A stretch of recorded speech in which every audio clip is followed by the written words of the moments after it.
नमस्कार, DD news पर आप देख रहे हैं हमारा खास बुलेटिन खबर दुनिया की। मैं हूं लाल चंद्र सिंह। दुनिया भर के प्रमुख समाचारों को हम समेट कर लाते हैं इस कार्यक्रम में आपके लिए।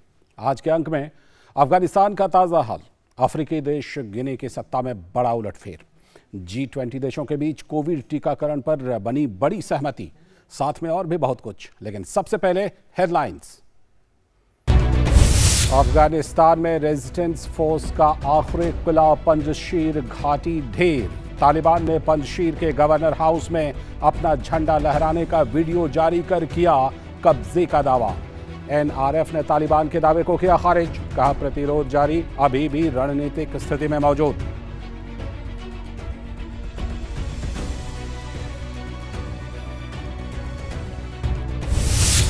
काबुल में तालिबान सरकार के गठन को लेकर कवायद जारी। तालिबान प्रवक्ता ने कहा जल्द बनेगी समावेशी सरकार। मीडिया की खबरों के मुताबिक तालिबान ने 6 देशों को भेजा सरकार गठन का न्योता।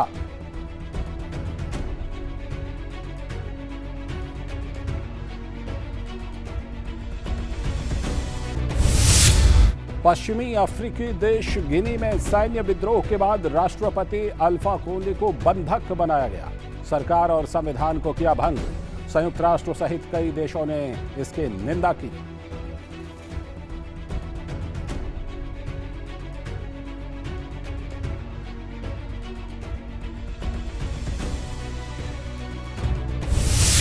इटली में हुए G20 स्वास्थ्य मंत्रियों के शिखर सम्मेलन में टीकाकरण पर हुआ महत्वपूर्ण समझौता।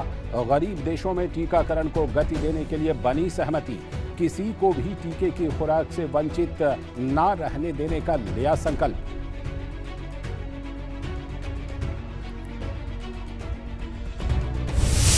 और बेलारूस की विपक्षी नेता मारिया कोलेनिकोवा को 11 वर्ष की सजा। पिछले साल राष्ट्रपति अलेक्जेंडर लुकाशेंको के खिलाफ हुए बड़े विरोध प्रदर्शन की बड़ी चेहरा थी कोलेनिकोवा।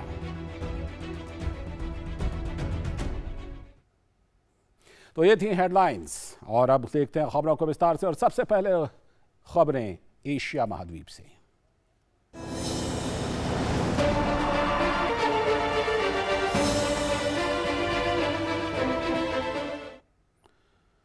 खबर अफगानिस्तान से। तालिबान का दावा है कि उसने पंजशीर का किला भी फतह कर लिया है। हालांकि NRF के लड़ाकों ने तालिबान को कड़ी टक्कर दी।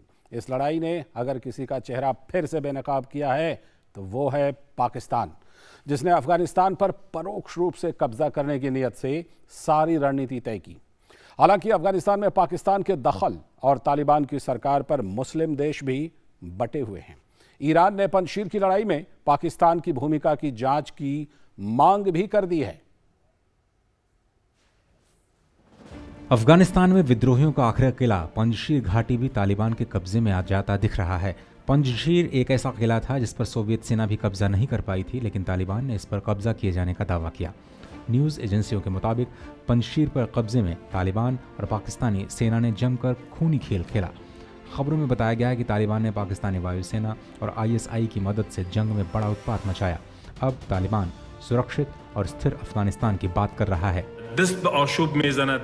जो लोग अशांति और असुरक्षा का कारण बनते हैं और जो ऐसे काम कर रहे हैं जो युद्ध का मार्ग प्रशस्त करते हैं, अफगानिस्तान का इस्लामी अमीरात इन मामलों में बहुत संवेदनशील है और कभी भी व्यवस्था और अफगानिस्तान के लोगों और हमारे हितों के खिलाफ गतिविधियों की अनुमति नहीं देगा। विदेशी सैनिकों की वापसी हमारे सभी लोगों का गौरव का विषय है।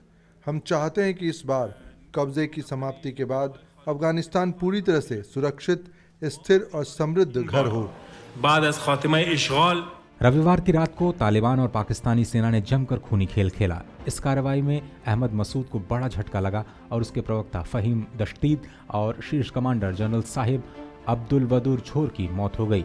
रेजिस्टेंस फोर्सेस के लड़ाकों ने तालिबान को कड़ी टक्कर दी। तालिबान ने पंजशीर के गवर्नर हाउस में भी अपना झंडा लहराया। तालिबान ने झंडा फहराते हुए वीडियो भी जारी किया है। तालिबान के इस दावे को रेजिस्टेंस फोर्स ने गलत बताया और कहा कि पंजशीर घाटी में जंग जारी है।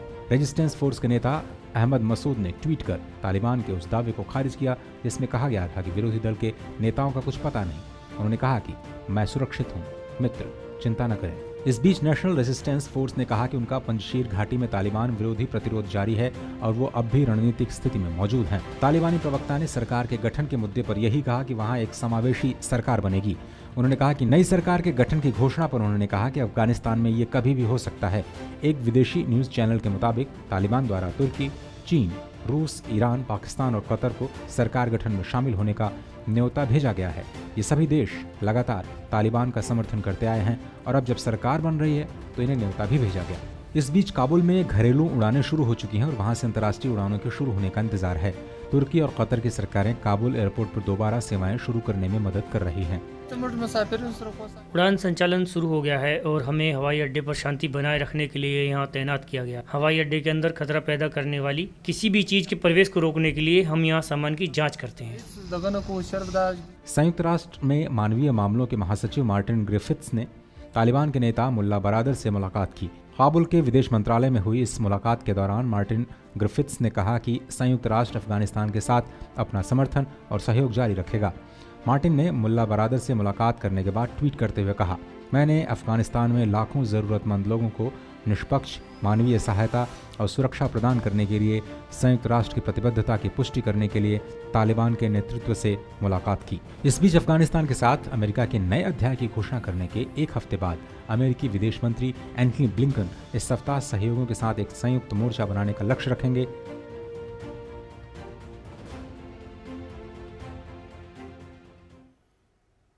तो अफगानिस्तान में पाकिस्तान का खेल लगातार बेनकाब हो रहा है और इस बीच सबसे बड़ी खबर यह है कि तालिबान अभी तक भी वहां पर सरकार का गठन नहीं कर पाया है।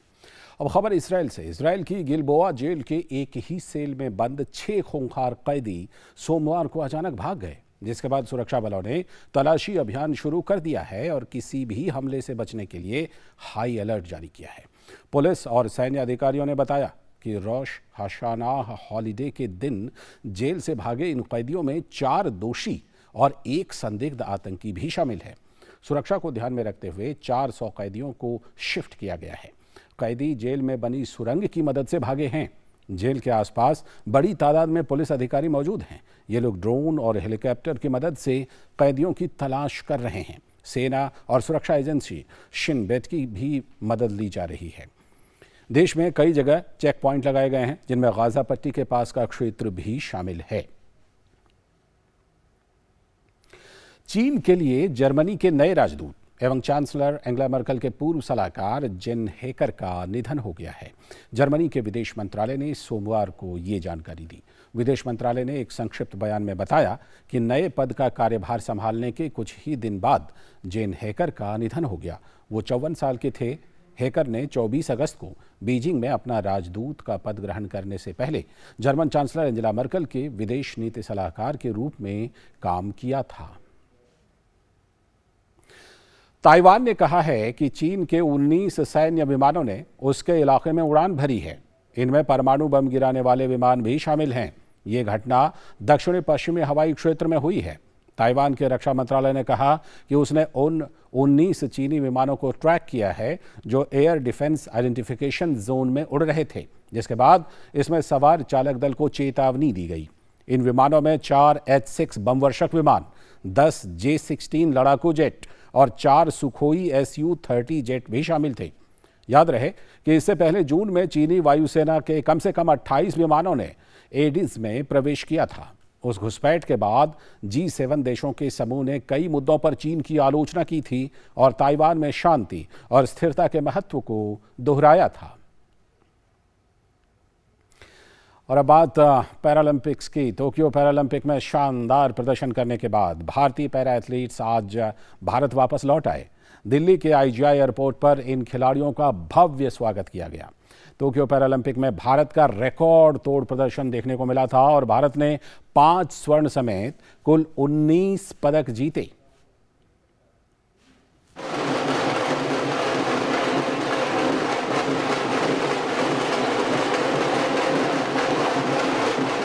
टोक्यो पैरालंपिक में इतिहास रचने के बाद भारतीय पैरा एथलीट की वतन वापसी यादगार रही। टोक्यो पैरालंपिक में हिस्सा लेने के बाद भारतीय खिलाड़ी वापस लौटे तो दिल्ली एयरपोर्ट पर भारतीय पैरा एथलीट्स का गर्मजोशी से स्वागत किया गया। खेल प्रेमियों ने ढोल नगाड़े बजाकर इन सितारों का स्वागत किया और खिलाड़ियों को अपने कंधों पर उठाकर ले जाते दिखाई दिए। I'm very happy, thank you.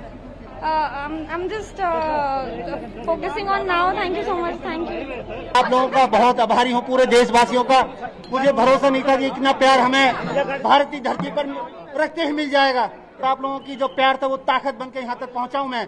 इस सब का मैं और मेरा परिवार सदा सब भारतवासियों का ऋणी रहेगा। बहुत ज्यादा खुशी है, मेरे पास शब्द नहीं है वर्णन करने के लिए। जो प्यार जनता ने दिखाई है, देशवासियों ने दिखाया है, मेरे पास कोई शब्द नहीं है। मैं दिल से धन्यवाद देना चाहता हूँ। हर युवा को जो वो चाहते हैं जिंदगी में कोशिश करनी चाहिए। सफर में कभी हार मिलेगी, कभी जीत मिलेगी, और ऊपर वाले ने इस मुकाम तक हमें लाके ये सफलता दी है। मैं भगवान को और पूरे देशवासियों को जो इन्होंने विशेष हमेशा दी है, और मैं बहुत बहुत दिल से धन्यवाद देना चाहता हूँ। भारत ने टोक्यो पैरालंपिक में अब तक का सर्वश्रेष्ठ प्रदर्शन करते हुए 5 स्वर्ण, 8 रजत और 6 कांस्य पदक के साथ कुल 19 पदक अपने नाम किए हैं। इस बार के पैरालंपिक खेल भारत के लिए कई मायनों में खास रहे। बैडमिंटन और निशानेबाजी में भारत ने पहली बार 2-2 स्वर्ण पदक जीते हैं। टेबल टेनिस में भारत ने पहली बार पैरालंपिक में रजत पदक जीता है, तो वहीं पहली बार पैरालंपिक में भारतीय पैरा एथलीट्स ने 2 विश्व रिकॉर्ड भी बनाए हैं। मुकेश शुक्ला की रिपोर्ट, डीडी न्यूज, दिल्ली।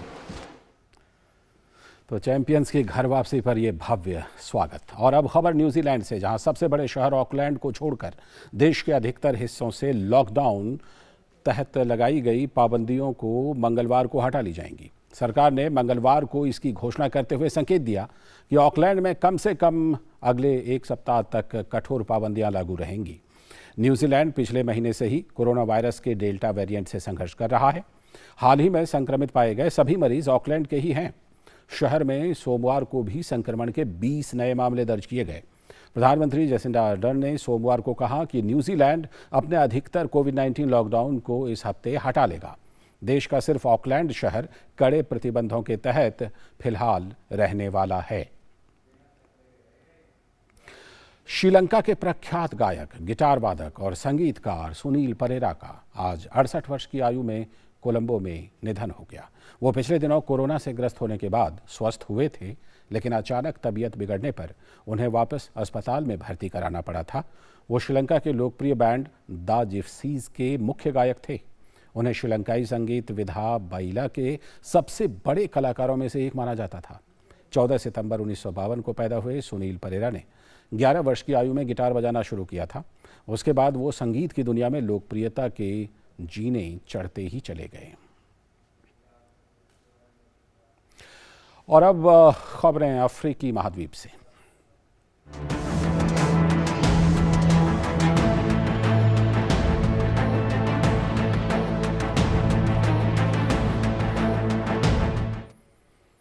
सबसे बड़ी खबर गिनी से। पश्चिमी अफ्रीकी देश गिनी में सैन्य विद्रोह के बाद वहां के राष्ट्रपति अल्फा कोंडे को बंधक बना लिया गया है। उनका सैन्य हिरासत में एक वीडियो भी जारी किया गया है।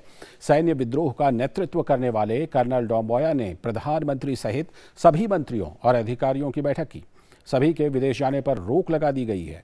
उनसे सरकारी वाहन भी वापस ले लिए गए हैं। गरीबी, संसाधनों की किल्लत, राजनीतिक अस्थिरता से जूझता अफ्रीका का छोटा सा देश गिनी एक बार फिर अशांत है। राजनीतिक गतिरोध का शिकार है। दरअसल सेना ने तख्ता पलटकर 83 वर्षीय राष्ट्रपति अल्फा कोंडे को हिरासत में ले लिया है। वैसे पिछले 1 साल से गिनी राजनीतिक उथल-पुथल से जूझ रहा था, लेकिन इसमें बड़ा मोड़ तब आया जब रविवार को सेना ने राष्ट्रपति का तख्ता उलट सत्ता पर काबिज हो गई। गिनी की सेना के विशेष दस्ते के कमांडर मामडी डुम्बोया के नेतृत्व में हुए इस तख्ता पलट की खबर से दुनिया भर में हलचल मच गई। संयुक्त राष्ट्र के महासचिव एंटोनियो गुटेरेस ने राष्ट्रपति को अपदस्थ किए जाने की निंदा की और उनकी रिहाई की मांग की। उधर अमेरिकी विदेश मंत्रालय के प्रवक्ता ने सेना द्वारा सत्ता हथियाने की घटना की निंदा करते हुए सभी पक्षों से हिंसा का रास्ता छोड़कर बातचीत करने की अपील की। उन्होंने कहा कि हिंसा और कोई भी गैर संवैधानिक उपाय केवल गिनी की शांति, स्थिरता और समृद्धि की संभावनाओं को नष्ट करेंगे। तख्ता पलट करने वाले कमांडर मामाडी डुम्बोया का कहना है कि गरीबी और भ्रष्टाचार के हालात को देखते हुए उन्होंने सत्ता अपने हाथ में ली है। शासन के निरंतर राजनीतिकरण, गरीबी और भ्रष्टाचार ने गिनी की गणराज्य सेना को जनता के प्रति जिम्मेदारी उठाने के लिए प्रेरित किया। हमने वर्तमान संविधान, संस्थानों और सरकार को भंग करने का निर्णय किया है। तख्ता पलट की खबर फैलते ही लोग सड़कों पर उतर आए और जश्न मनाया। गिनी में सियासी उथल पुथल ने उस वक्त जोर पकड़ना शुरू किया जब पिछले वर्ष मार्च में राष्ट्रपति अल्फा कोंडे ने विवादित संविधान संशोधन पर जनमत संग्रह कराया। इस संशोधन ने ही उनके लिए अक्टूबर 2020 में एक और कार्यकाल के लिए सत्ता संभालने का रास्ता साफ किया। इस जनमत संग्रह के खिलाफ हुए भारी विरोध प्रदर्शन में बहुत से लोग मारे गए। अक्टूबर 2020 में राष्ट्रपति चुनाव के दौरान भी जबरदस्त विरोध हुआ और बहुत से लोगों को जान से हाथ धोना पड़ा था। गिनी में पैदा ताज़ा घटनाक्रम ने देश के सामने एक और राजनीतिक अनिश्चितता की ओर धकेल दिया है। तो गिनी में ये बड़ा उलटफेर। और अब खबर लीबिया से, जहां के पूर्व नेता एवं तानाशाह मुअम्मर गद्दाफी के बेटे सादी गद्दाफी को त्रिपोली की जेल से रिहा कर दिया गया, जिसके बाद वो तुरंत तुर्की के लिए रवाना हो गए। मुअम्मर गद्दाफी की 2011 में तख्ता पलट और हत्या के बाद से लीबिया में राजनीतिक अस्थिरता और उनके परिवार के सदस्यों के लिए असुरक्षा का दौर शुरू हो गया। उनके 3 बेटे मारे गए, जबकि सादी गद्दाफी नाइजर भागने में सफल रहा। उसे 2014 में गिरफ्तार कर लिया गया और लीबिया के नए अधिकारियों को सौंप दिया गया।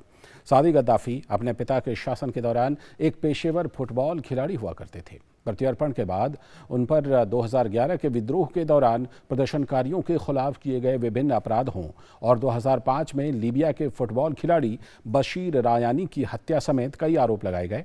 हत्या का आरोप हालांकि 2018 में हटा लिया गया था।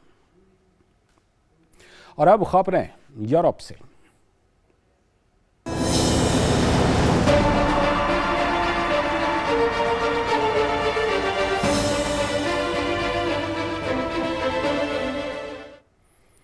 बात वैक्सीनेशन पर बनी बड़ी सहमति से G20 देशों के स्वास्थ्य सम्मेलनों के रोम में हुए मंत्रियों के सम्मेलन में वैश्विक कोविड टीकाकरण को गति देने पर सहमति बनी।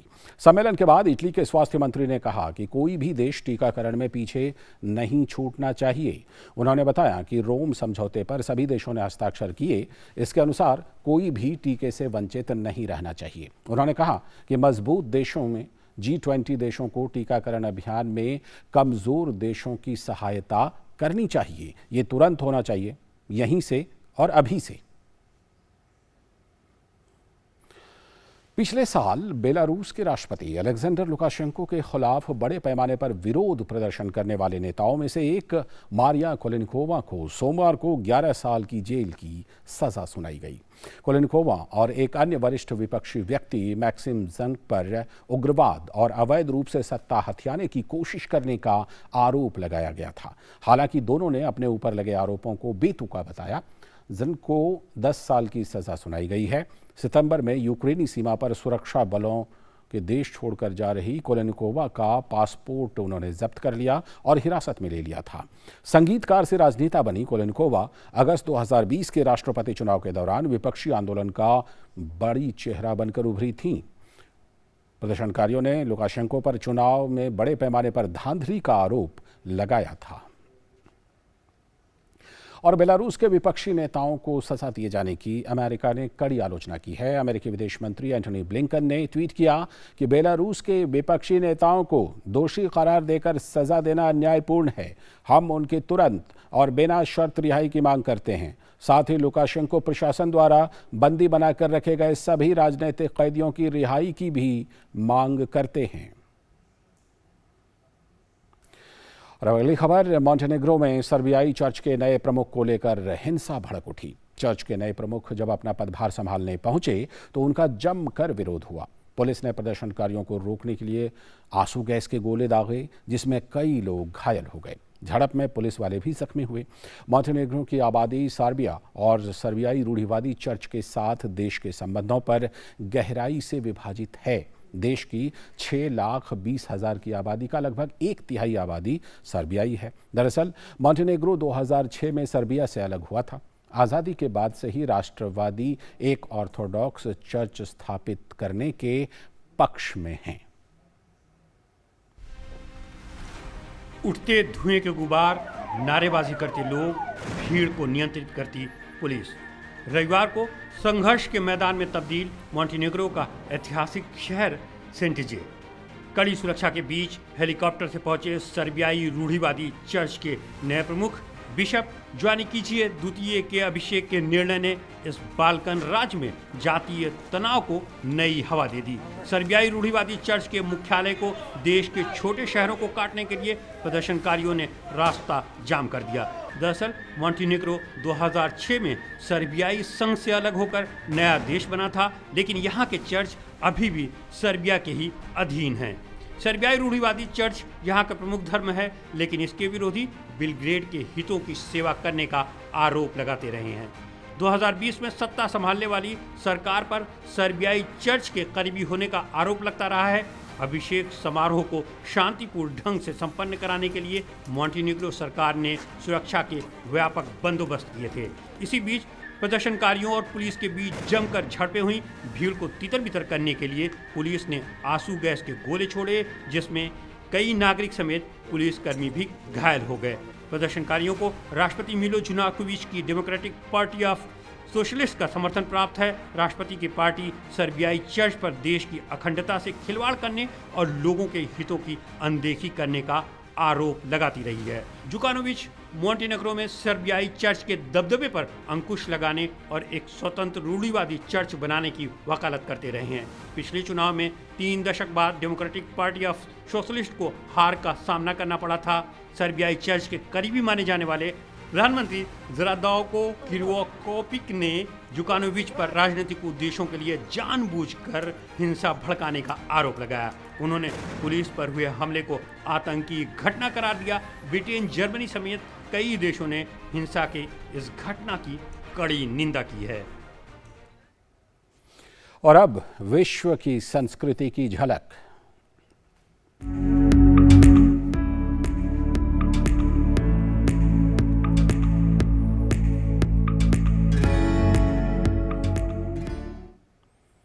जलवायु परिवर्तन की मार ने दुनिया के सबसे बड़े आकार वाली छिपकली प्रजाति के अस्तित्व पर खतरा पैदा कर दिया है। कोमोडो ड्रैगन नामक इस प्रजाति का प्राकृतिक वास समुद्र के बढ़ते जलस्तर की वजह से सिकुड़ता जा रहा है। उधर समुद्री जीवों के संरक्षण के प्रयासों में एक सफलता की भी खबर आई है। टूना मछली के संरक्षण के लिए किए गए मानवीय प्रयासों के अच्छे नतीजे मिले हैं और इसकी 4 प्रजातियों में वृद्धि दर्ज की गई है। इन दिनों दुनिया के कई देश जलवायु परिवर्तन की मार झेल रहे हैं। कहीं बाढ़ और भीषण तूफान का तांडव है, तो कहीं जंगल में लगी आग तबाही मचा रही है। वहीं बढ़ते तापमान का असर जमीन से लेकर पानी पर पड़ रहा है। कहीं सूखा है तो कहीं समुद्र के बढ़ते जलस्तर से कई प्रजातियों के आशियाने छीन रहे हैं, जिससे उनके अस्तित्व पर खतरा मंडराने लगा है। दुनिया की सबसे बड़ी छिपकली कोमोडो ड्रैगन जलवायु परिवर्तन की मार झेल रही है। समुद्र का जलस्तर बढ़ने के कारण इनका प्राकृतिक वास सिकुड़ रहा है और विलुप्त होने का खतरा मंडराने लगा है। इन्हें नवीनतम रेड लिस्ट में शामिल कर दिया गया है। दुनिया के सबसे बड़ी जीवित छिपकली इंडोनेशिया के कोमोडो द्वीप पर अच्छी तरह संरक्षित है, लेकिन समुद्र का बढ़ता जलस्तर इनके लिए बुरे हालात पैदा कर रहे हैं। विलुप्त होती प्रजातियों की सूची तैयार करने वाली संस्था International Union for Conservation of Nature प्रवाल और घोंघे जैसी समुद्री जातियों की निगरानी पर भी कदम उठा रही है, ताकि ये पता लगाया जा सके कि जलवायु परिवर्तन और गहरे समुद्र में खनन जैसी गतिविधियों का इन पर कितना प्रभाव पड़ रहा है। आशंका है कि कोमोडो नेशनल पार्क में अगले 30 से 40 वर्ष में इस प्रजाति का 30% प्राकृतिक वास खत्म हो सकता है। पार्क के बाहर भी इनका प्राकृतिक वास बुरी तरह प्रभावित हुआ है। इसके नतीजे में कोमोडो ड्रैगन विलुप्त प्राय श्रेणी में जा रही है। हालांकि टूमा मछली को लेकर मानवीय प्रयासों को प्रोत्साहन करने वाली खबर है। इसकी 4 प्रजातियों में वृद्धि दर्ज की गई है। टूमा मछली को व्यावसायिक रूप से सबसे अधिक इस्तेमाल किया जाता है। यह रोमांचित करने वाली खबर है, क्योंकि यह बताती है कि अगर हम सच्ची लगन से प्रयास करें कानून के दायरे और मत्स्य उद्योग के साथ मिलकर काम करें तो अच्छे परिणाम मिल सकते हैं। इस तरह ज्यादा समुद्री प्रजातियों को विलुप्त होने से बचाया जा सकता है। IUCN की लाल सूची में शामिल 1,38,000 प्रजातियों में से 38,000 से अधिक प्रजातियों पर विलुप्त होने का खतरा है। संगठन ने शार्क और रे प्रजातियों का भी व्यापक मूल्यांकन किया है। इनमें से 37% से अधिक पर मछली पकड़ने, प्राकृतिक वास की क्षति और जलवायु संकट के कारण विलुप्त होने का खतरा है। शार्क और रेस प्रजातियों में प्रजनन धीरे धीरे कम होता जा रहा है, जिसका मतलब है कि अन्य प्रजातियों की तुलना में उनकी संख्या में लगातार गिरावट जारी है। और अब दुनिया का दिल में बात अर्जेंटीना की। कोरोना की मार झेलने वाले अर्जेंटीना में लोग अपने उन प्रियजनों को याद कर रहे हैं जिन्हें इस महामारी ने निगल लिया। राजधानी ब्यूनस आयर्स में राष्ट्रपति भवन के सामने हुए एक आयोजन में मृतकों को याद किया गया। साथ ही सरकार की कोरोना से निपटने में हुई नाकामी की आलोचना भी की गई।